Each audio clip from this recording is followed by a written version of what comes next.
Since I was a little kid, I did not enjoy doing public speaking because I always felt anxious when the spotlight was on me.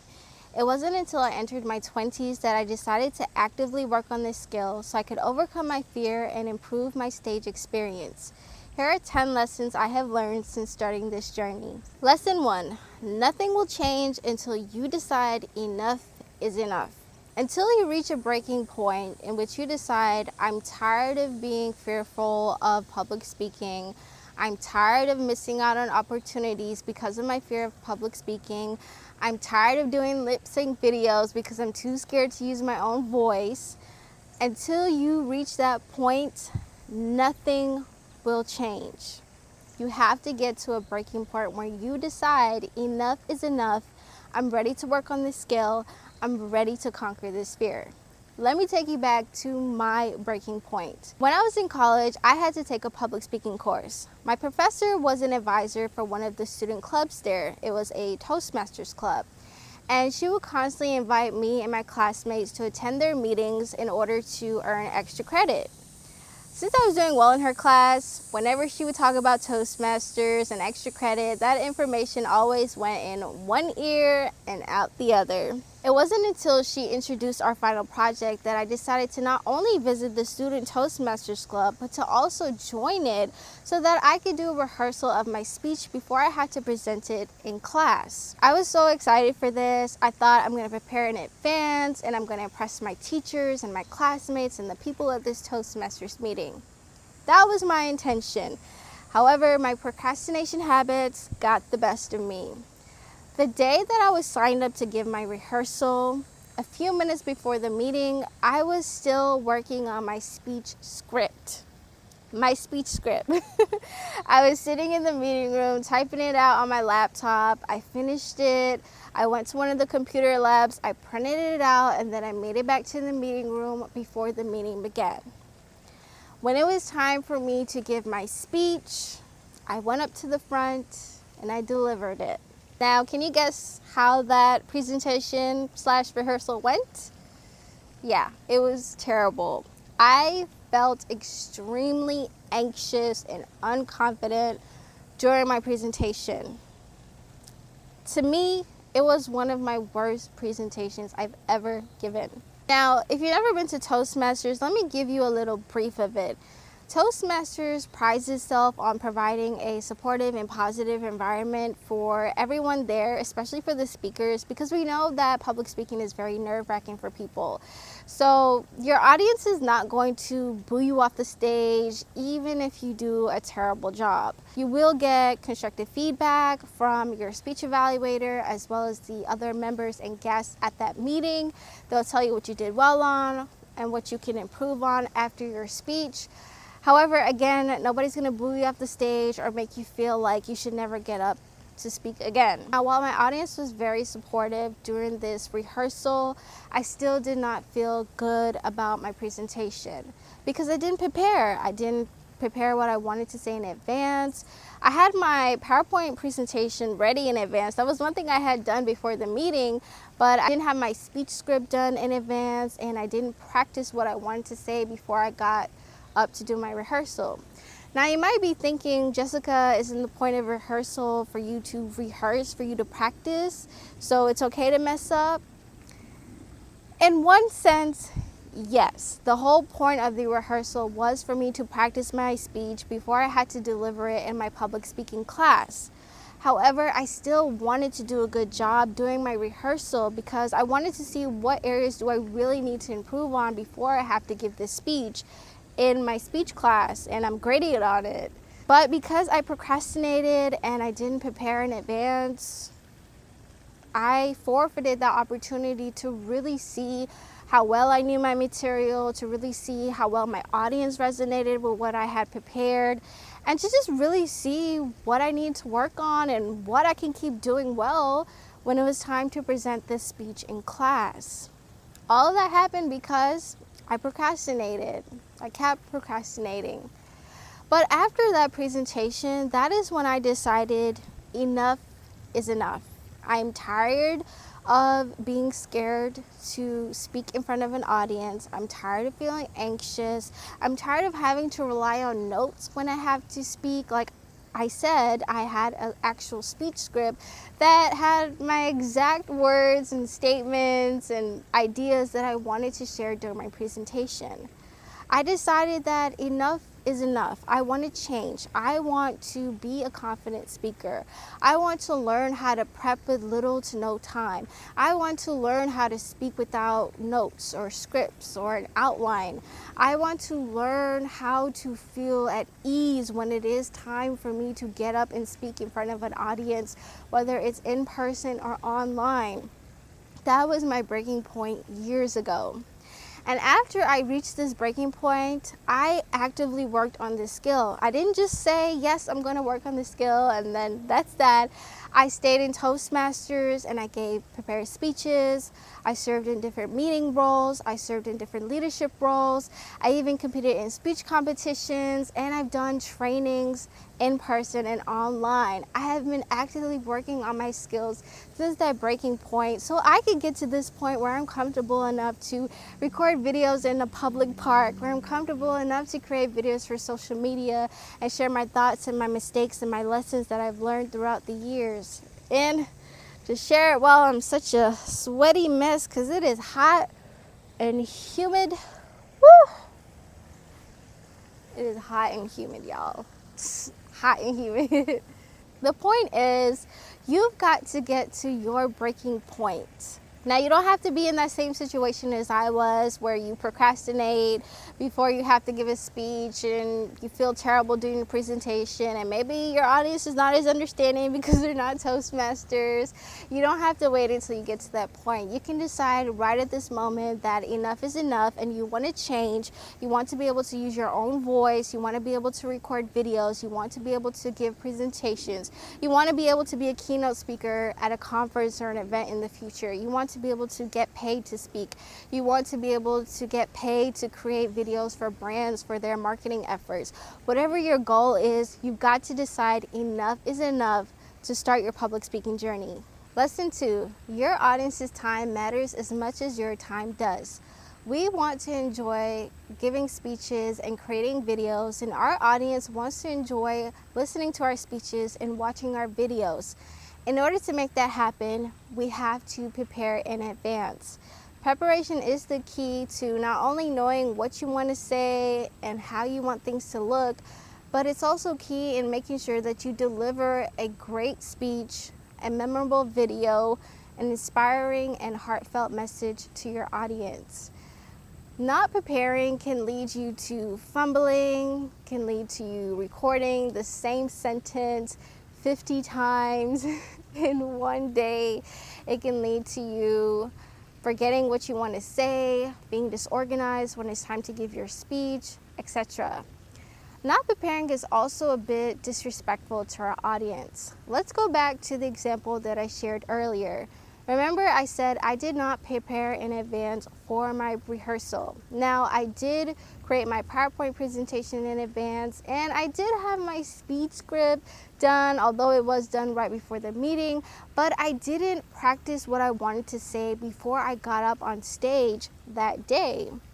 Because of that, I didn't do a good job.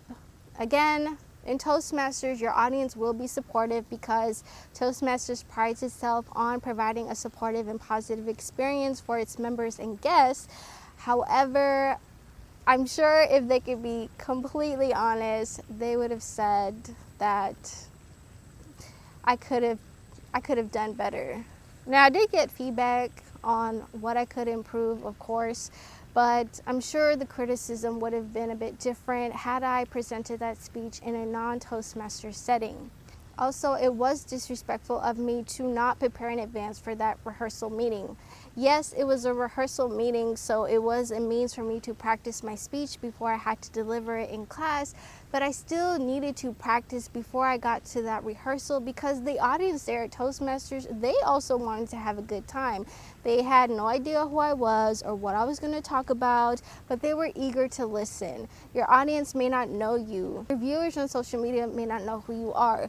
The people in the audience at an event may not know who you are, but if you come prepared and you do a wonderful job, they will want to invest in you and want to learn more about you and your journey, and also explore other content that you've put out.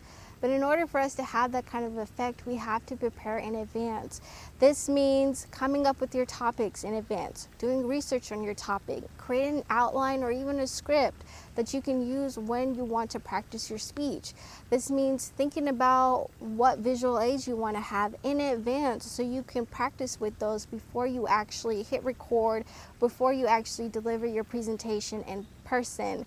There are so many different things to take into consideration when we're preparing for a presentation, or when we're preparing to record and create a video for our social media accounts or for our websites or whatever it is that we're creating our videos for. In order to deliver a good experience, not only for ourselves, but also for our viewers, we have to prepare in advance.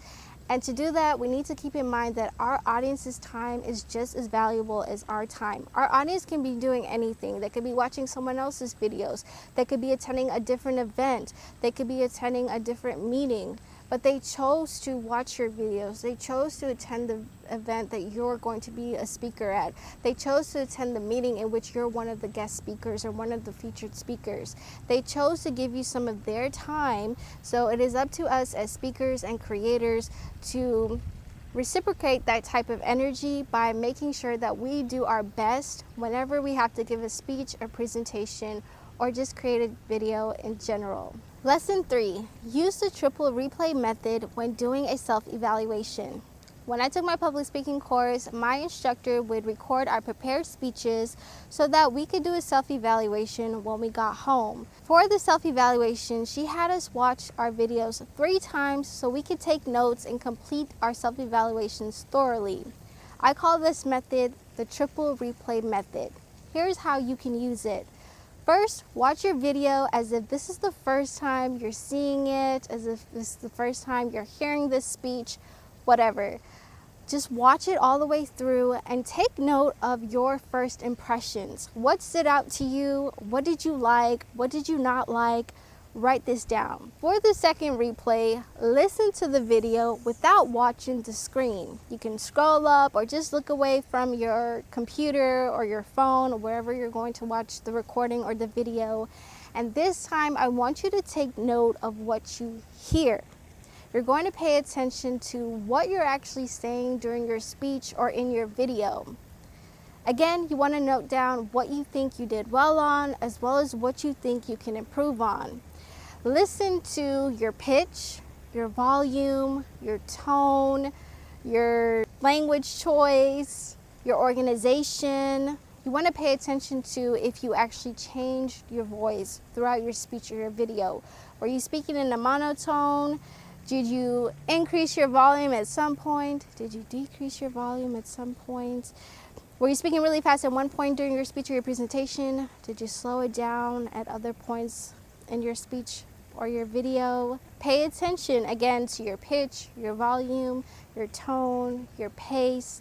Make notes of that. That way you'll know if you need to include more vocal variety when you're doing speeches and creating videos, or maybe you could include a little less vocal variety, or maybe change it up a little bit to make it more entertaining and easier to listen to when you give your next speech or make your next video. You also want to pay attention to the organization of your speech or your video.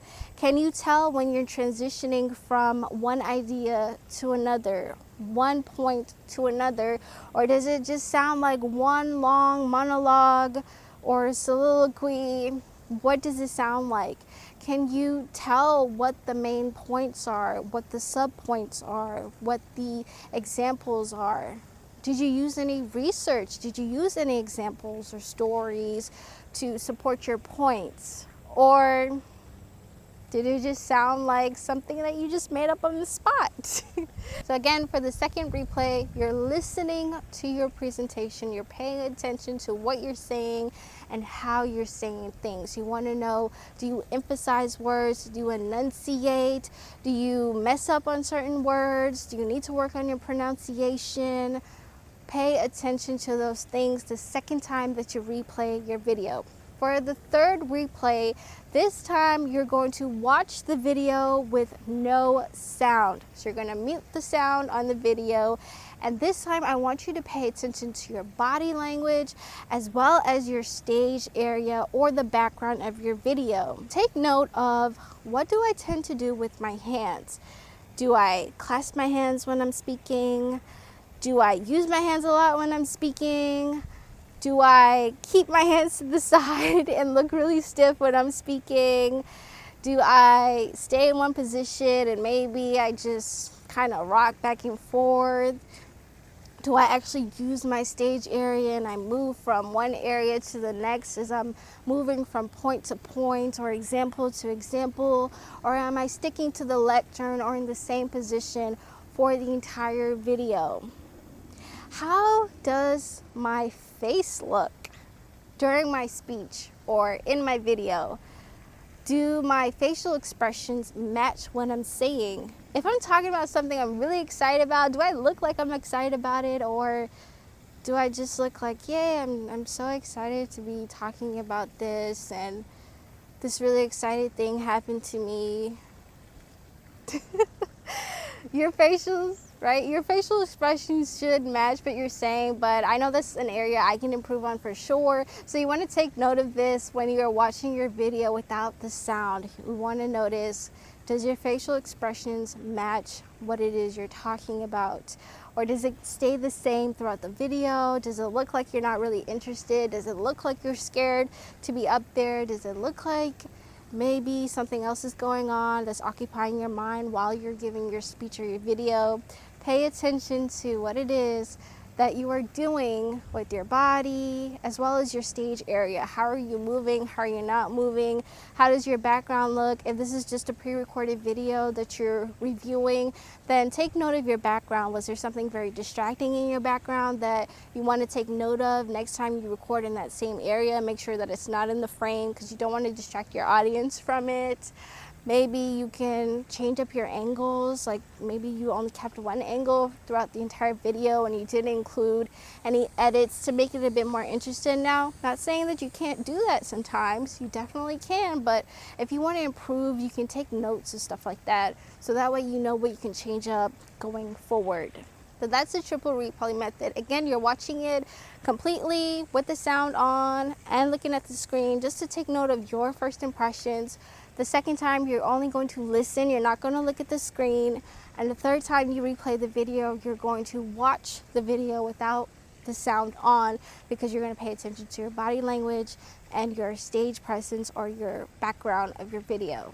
When you use the triple replay method, you will learn how to become an effective evaluator. So that way you can make a mental note of, hey, I'm really good at using vocal variety in my speeches, but I'm not really good at making eye contact when I give my speeches. You can make a mental note of that so you know what you need to improve on the next time that you give a speech or the next time that you create a video. It'll also help you to be an effective evaluator when it comes time for you to evaluate others. Maybe your friends might ask you for feedback on a speech or a video that they did. Maybe you join an organization in which you can sign up to be an evaluator for speeches, and you will be ready to serve in that role. Regardless, this is an effective skill that we can learn so we can be better communicators and better presenters as well as creators. Lesson 4, the more you practice and apply feedback, the more you will improve when it comes to your public speaking skills and your content creation skills. When you take long breaks from working on your public speaking skills or content creation skills, you will sometimes revert back to old habits. Maybe in the past you used to use a lot of filler words and filler sounds, but once you started practicing, you started to decrease the number of filler words and filler sounds you use in your speech or video. However, if it's been a really long time, I'm talking several months, maybe even over a year, that you've worked on any of these skills, you can find yourself going back to using a lot of filler words and filler sounds, or maybe repeating yourself a lot, or stumbling a lot like I just did when you do a speech or when you record a video. This is why it's important for us, and I'm including myself, to actively work on our public speaking skills in some way every single day. Now, this doesn't mean that we have to give a speech every single day. This does not mean that we have to post a video online every single day. But there are ways that we can actively work on these skills in some way every single day, so that way we keep progressing and we don't revert to our old habits or our old ways. Now, how can this look realistically? Well, for day one, you could just come up with topic ideas. Think about what you want to give speeches about. Think about what you want to create videos about, and make a list of those different ideas. You can also spend some time on this day doing research so you can come up with your topic ideas for your speeches and your videos.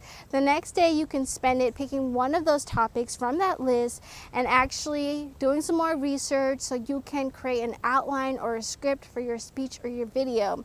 The next day you can maybe flesh it out a bit more. You want to include some examples, maybe include some statistics or research to back up your points, whatever it is, but you want to flesh it out a bit more. The next day you can work on actually practicing your speech and practicing your video before it's time for you to hit record, and so on and so forth. You can also time block your days if you want to work on your public speaking skills, if you find that method is more effective.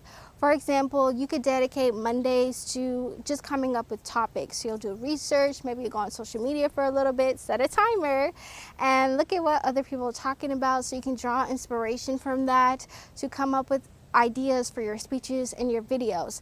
Tuesdays and Wednesdays can be dedicated to actually writing your outlines or your scripts, whatever you want to use.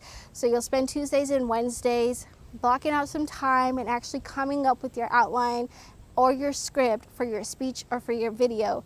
Thursdays can be dedicated to you actually practicing your speech. So you want to take the outline or the script that you came up with and you want to say what you want to say out loud. You want to take that time to practice what it is you want to say, what it is you want to do, how you want to look before it is time for you to deliver your presentation in person or online, or before it's even time for you to hit record, and so on and so forth. You can decide how you want your days to look like. You can decide how much time you want to dedicate to this every single day, but I do recommend working on this skill in some way every single day, so that way, again, we can build momentum, we can continue to progress, we can continue to improve our skills, and we can improve our confidence. The more that we practice, the more that we put ourselves out there, the more that we create videos, the more that we get feedback as well, because feedback is just as important.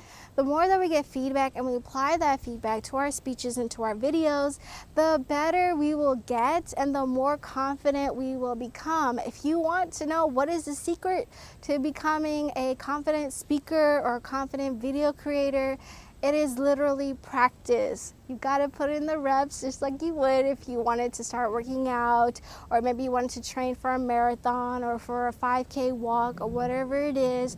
You know that in order to achieve those goals, you have to practice, you have to take time out to work on that goal.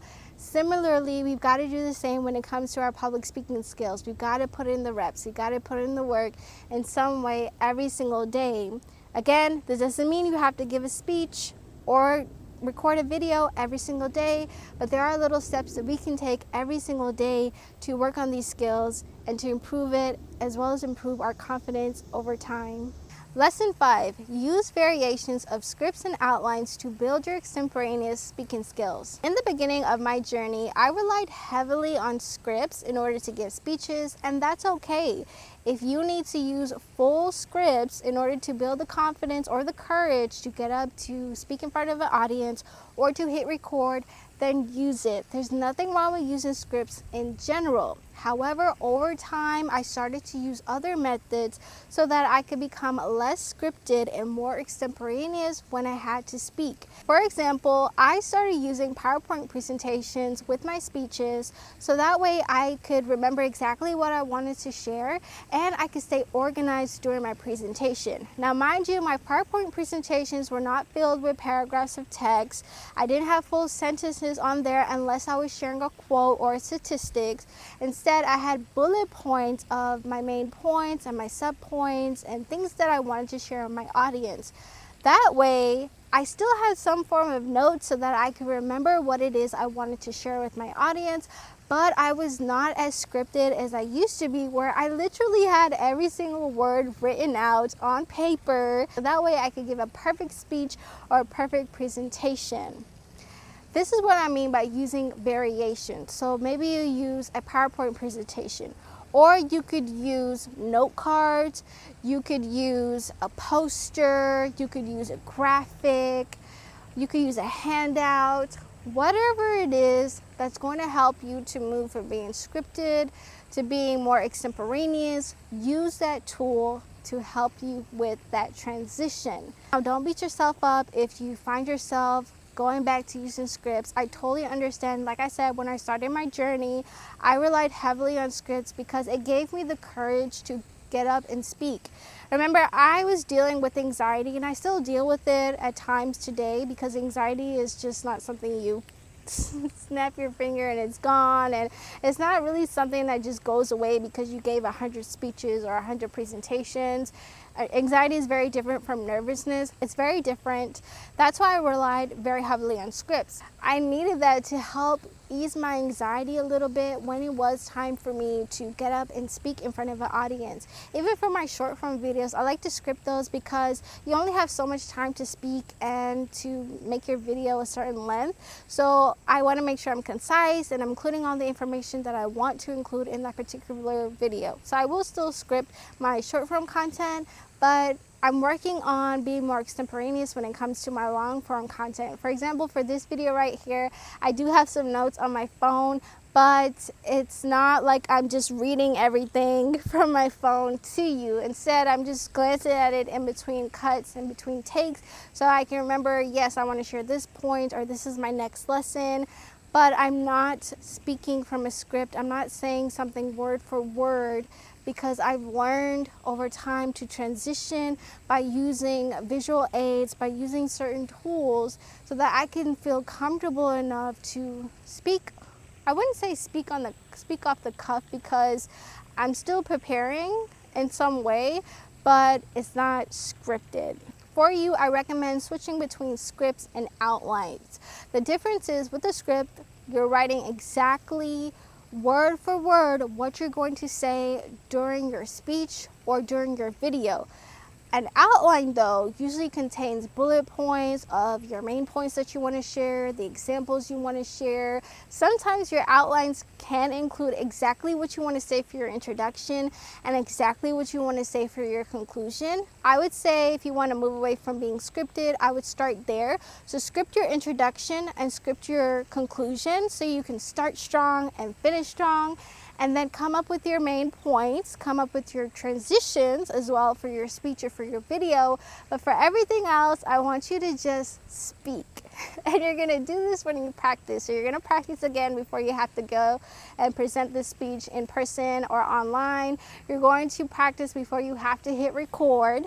You're going to practice with your outline, but you can script your introduction and you can script your conclusion, so that way you know exactly what you want to say, and you can start off strong, you can start off with confidence. Then you can work on speaking extemporaneously when it comes to your main points. For those, you can say, I want to talk about ABC, and write that down, but you're not going to put, this is everything I'm going to say for point A, this is everything I'm going to say for point B. No, you're just going to say, these are the points I want to share, these are examples I want to share, and that's what you're going to include in your outline. So you can script your intro and your conclusion write down your main points, but don't script anything for the body of your speech or for the body of your video. For your long form content and for your speeches and your presentations in general, I recommend using outlines as well as visual aids to help you move from being a scripted speaker to an extemporaneous speaker, so you can build your extemporaneous skills, build your confidence, and build your courage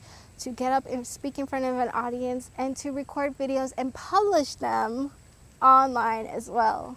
Lesson 6, silence is okay. For video creation, we're taught by other creators to cut out the dead air and pauses in order to keep our videos engaging and fast-paced. We're taught that people's attention spans are shrinking, so we have to keep our videos as engaging, as fast-paced as possible, which means cutting out the dead air, cutting out the pauses. Leave no room for silence. That's what we're taught. That advice is helpful sometimes, but not all the times. I can see this working for short form content. I do agree that it's good to cut out your pauses and cut out the dead air for short form content, but even with short form content, I think it's okay to leave your pauses in sometimes. And here's why. Think about your favorite TV shows, movies, and or plays. Is every moment filled with words and sound, or is silence incorporated? Think about your favorite YouTubers, podcasters, and content creators. Do any of them use pauses and silence in their videos?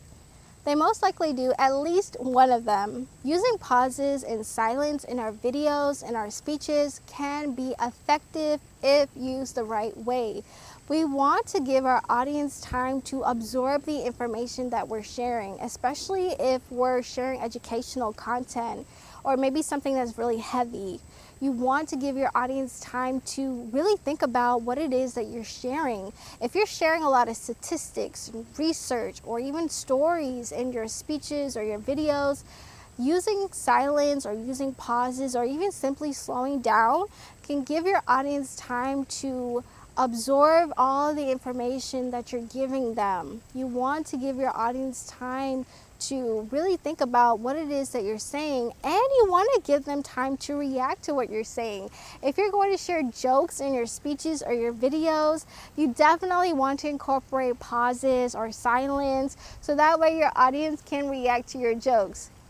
And there's going to be a reaction either way. If it's not funny, then you'll see the look on their faces and you'll know, ooh, that joke missed. Maybe it could be it's the wrong audience, it's the wrong time, or maybe it's just the joke itself and I need to edit that joke. Or maybe they start laughing, and if they start laughing, you don't want to just be like, okay, haha, next point, let's just move on. No, you want to give them time to really enjoy that moment, to laugh, and to really just have a good moment after you deliver your joke. This is especially true if you're doing a speech in person or online. If you're doing something live, you want to incorporate pauses and silence to give your audience time to react to what you're saying. Especially if you're asking them to do something. Maybe when you start off your speech or your presentation, you ask them a question. Give them time to respond. Even if it's a rhetorical question, maybe you ask them to do something. You ask them to raise their hand, or maybe you ask them to look to their neighbor if something applies to them. Whatever it is, incorporate pauses and silence in your speeches and your videos to give your audience time to absorb the information and to react to what you're saying. Sometimes we might think that, oh, my audience can easily keep up with what I'm saying, it's not too much. But you never know. It can always depend on what it is you're talking about. It can depend on the type of environment that you're in.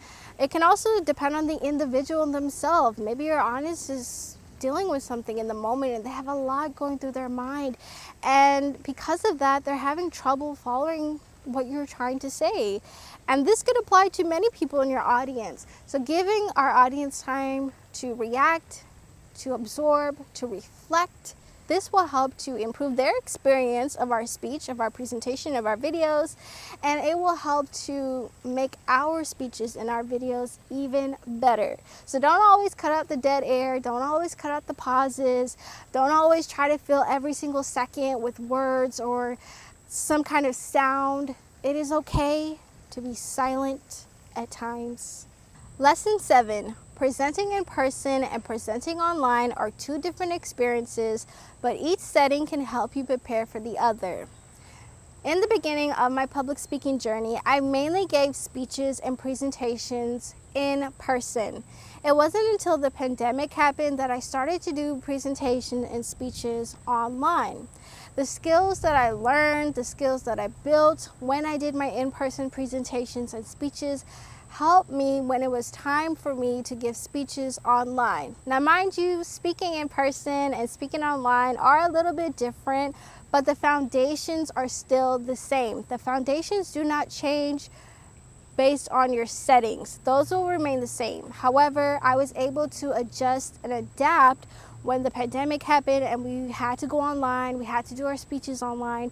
I was able to adjust to this new change because I had already been working on my skills years prior to that situation, prior to that experience. Additionally, the skills that I learned in person, as well as the skills I built while I was doing my presentations online, they helped me when it came to building an online presence. I felt comfortable with creating videos and posting them online on my social media accounts. I felt comfortable enough to start my own YouTube channel. I felt comfortable enough to start my own podcast.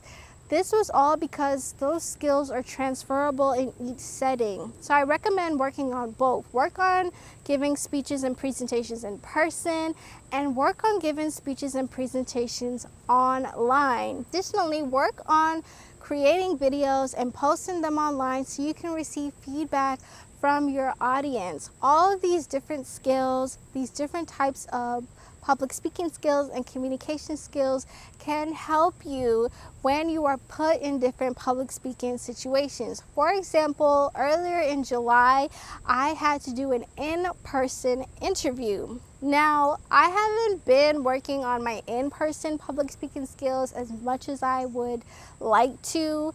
I took a break with giving speeches at Toastmasters, prepared speeches. Now, I have been put in situations in person where I've had to speak extemporaneously, but I haven't put myself in a situation where I had to give a prepared speech. So it's been a while since I've worked on those skills. However, because I've had prior experience and I've spent time over the years building those skills and working on those skills, I was able to not only do a good job with the interview, but I was also able to secure the position in which I had applied for. This is again thanks to the in-person skills that I've worked on, as well as the virtual skills that I have worked on over the years. So how can you apply this to your public speaking journey? For one, start creating your videos. Start working on your video ideas, recording your videos, editing your videos, and posting them online so you can receive feedback on them. We can't improve if we don't know what we need to improve on. Yes, we can evaluate ourselves, but we also want to hear real-time feedback from other people because they'll notice things that we may not notice about ourselves because we're so accustomed to doing certain things or saying certain things or creating videos a certain way. Our audience can help us to improve. So start with creating your videos. You can start with short form content. You don't have to start with long form content, whatever you're comfortable with. Then start to put yourself in in-person situations. You could take speech classes, you could join a Toastmasters club, you could sign up to speak in an event, or maybe sign up to do a training for your community and make it about something that you already have a lot of knowledge and experience in, so that way you won't be as anxious to do it. But put yourself in different public speaking situations. This could even look like something simpler, such as just talking to people. Talk to your coworkers, talk to the clerk at the store. You want to put yourself in situations where you can work on your extemporaneous speaking skills, as well as situations where you can work on giving prepared speeches and presentations. Again, this depends on your level of comfort, your experience, your background. Do you have anxiety, or are you just nervous? Do you have a deep fear of public speaking, or are you okay with talking to people?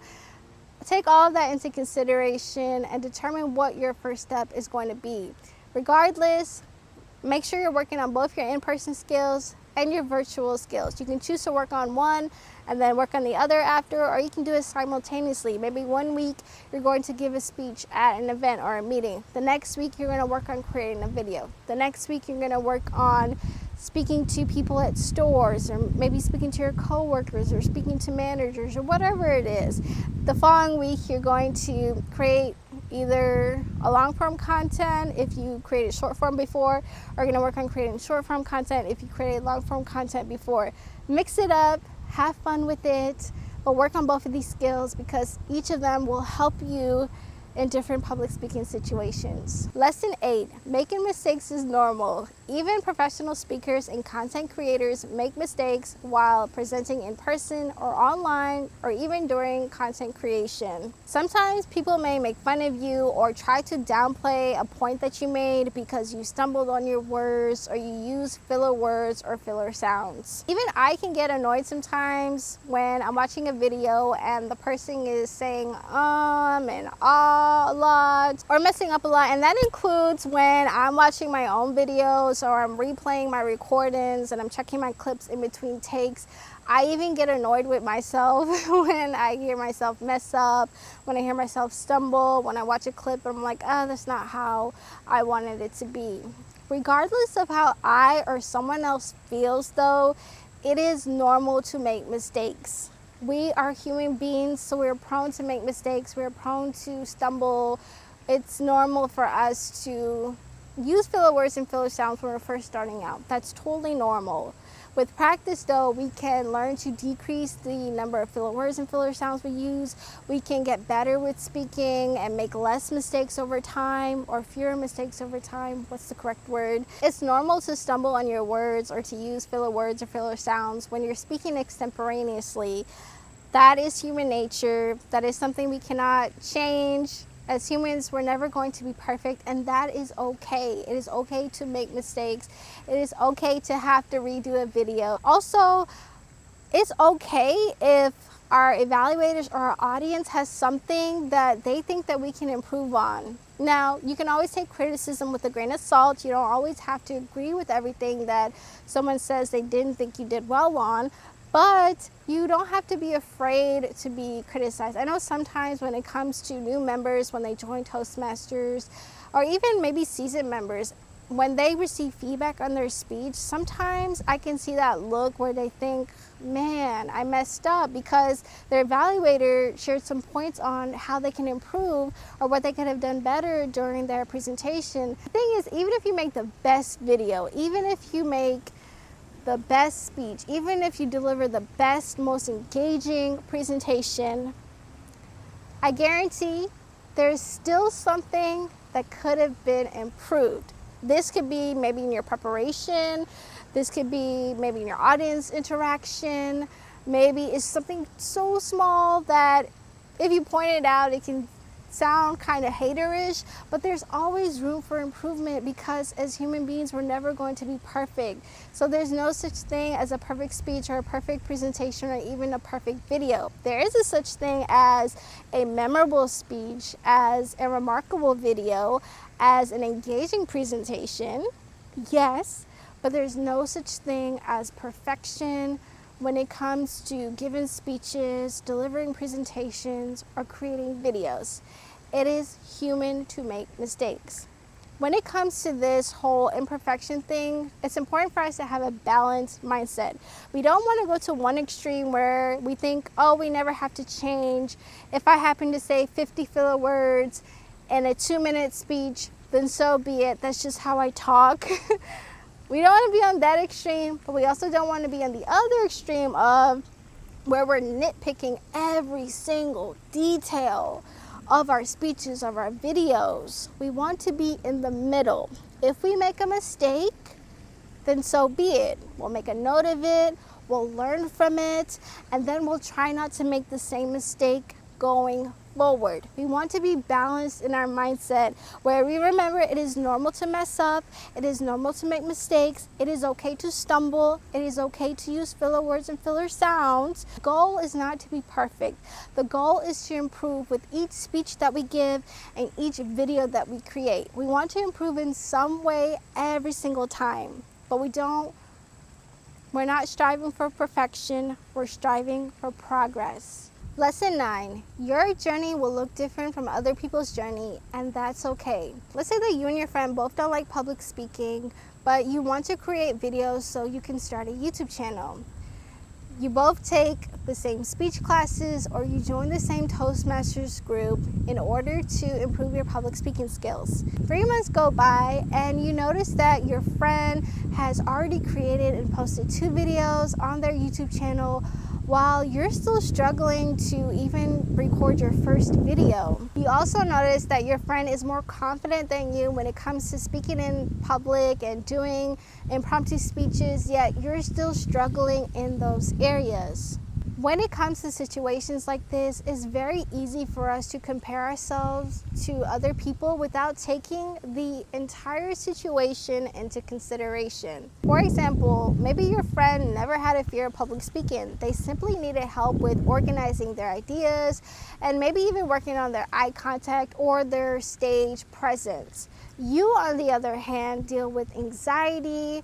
So when it comes to public speaking, it takes a lot for you to work up the courage to even hit record or to speak in front of an audience.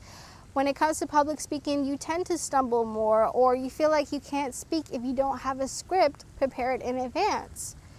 Do you see that it's not fair for you to compare your journey to your friend's journey?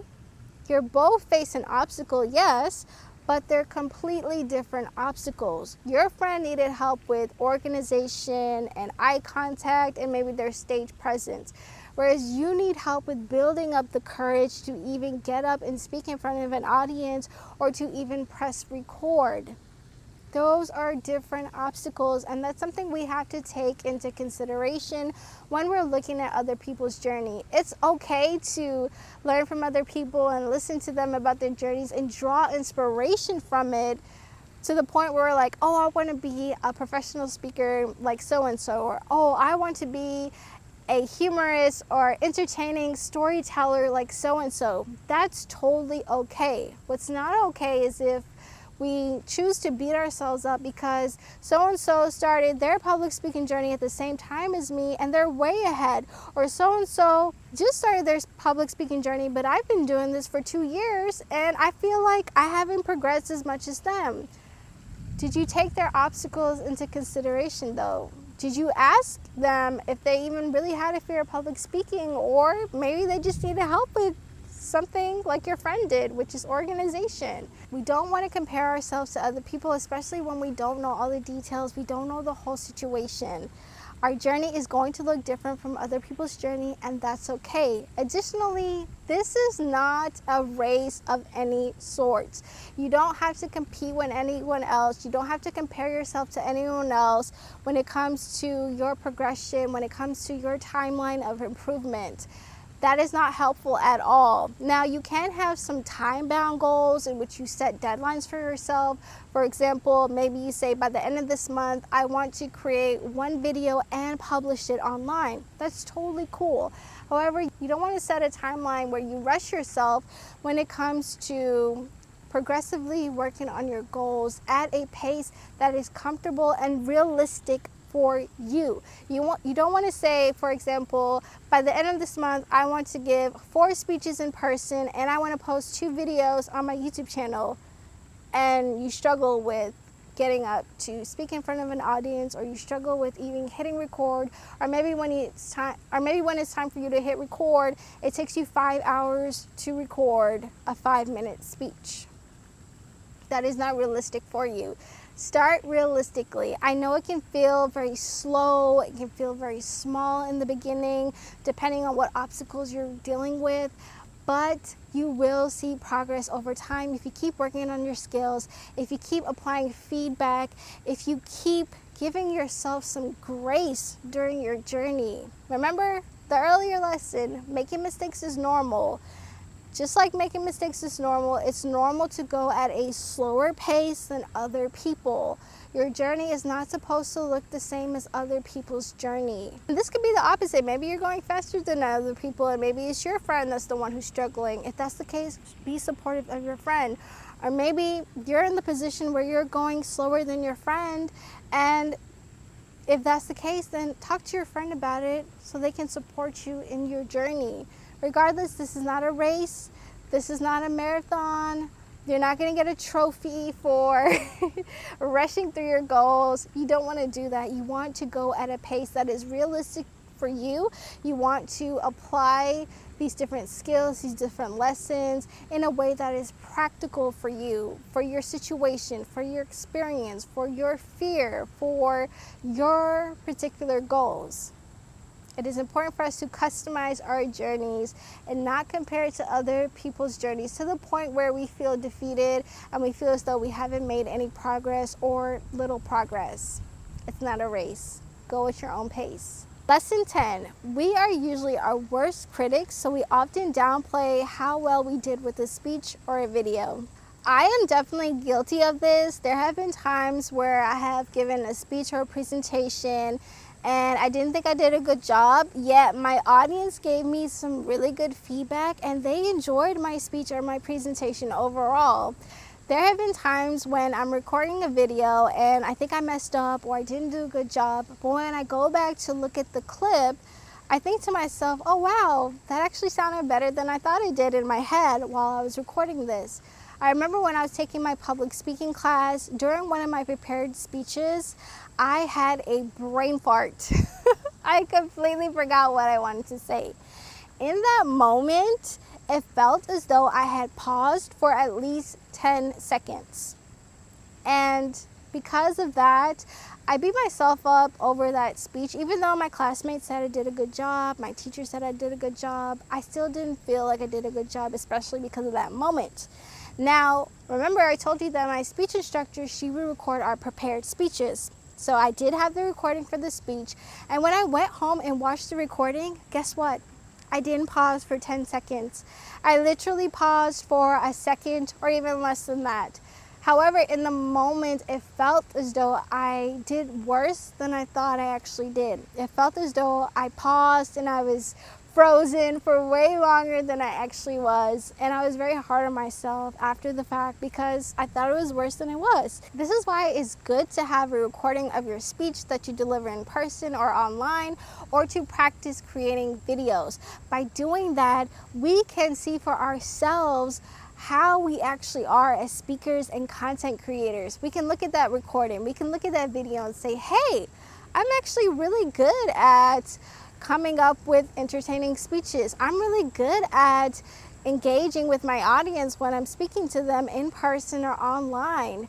And then we can also see what areas we truly need to improve on. By having these recordings and videos, we can learn to train our inner critic in our brains to be more realistic and to help us to become more effective evaluators and to just give ourselves more grace when we are giving speeches and when we are creating videos. The more proof that we have that we are good at certain things and that we are progressing in our journey, the more confident we will become over time and the better we will be as evaluators of ourselves and others. It's important for us to give ourselves grace and room to improve. Remember, we're not striving for perfection because perfection can't be achieved. We're human beings, we will never be perfect.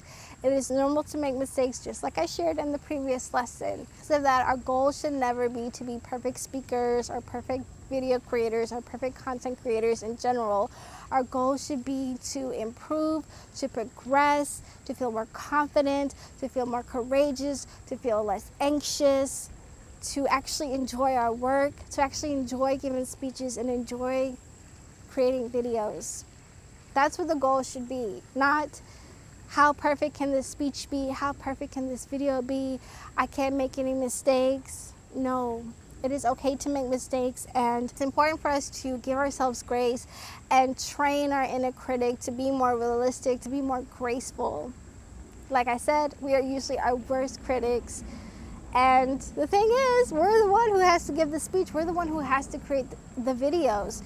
And if we're going to be harsh on ourselves, we're not going to enjoy the process at all. We're going to dread giving speeches. We're going to dread creating videos. We're going to dread posting the videos because, oh my goodness, what are people going to say? What are people going to think? Yes, we should care about what our audience and our viewers think. That's definitely important. I'm not saying to ignore that or to not ever take other people's opinions into consideration. No, that's not what I'm saying. Instead, I'm saying in order for us to enjoy the process and the experience ourselves, we have to work on being more graceful and patient with ourselves. And that comes with practice, that comes with time, that comes with us having proof, having those recordings, having those videos, having experience. It's a process, it's a journey. It is a journey, literally a journey. That's why in the title includes public speaking journey, because it is a journey and it is a lifelong journey. Just because you've been speaking and working on your skills for 10 years, it doesn't mean that you'll be perfect. Everyone, even professional speakers and content creators, makes mistakes. Professional speakers and content creators, they also have insecurities, or they also have areas in which they can improve in. They're not exempt from this. None of us are. So I want you to remember that. Be more graceful. Come up with a realistic timeline. Focus on your own strengths and your own areas of improvement, and don't compare your journey to other people's journey. By doing all of this, by being conscious of the way we think, the way we talk to ourselves, the way we evaluate ourselves, we can learn to enjoy the process and just improve overall. Those are 10 lessons I have learned throughout my public speaking journey. I would love to know what lessons you have learned throughout your own journey, or what's holding you back from starting your public speaking journey. Let me know in the comments below. If you'd like to learn more tips and lessons from me when it comes to public speaking, then I invite you to join my VIP email list. It's free to join, and the link to it is included in the description below.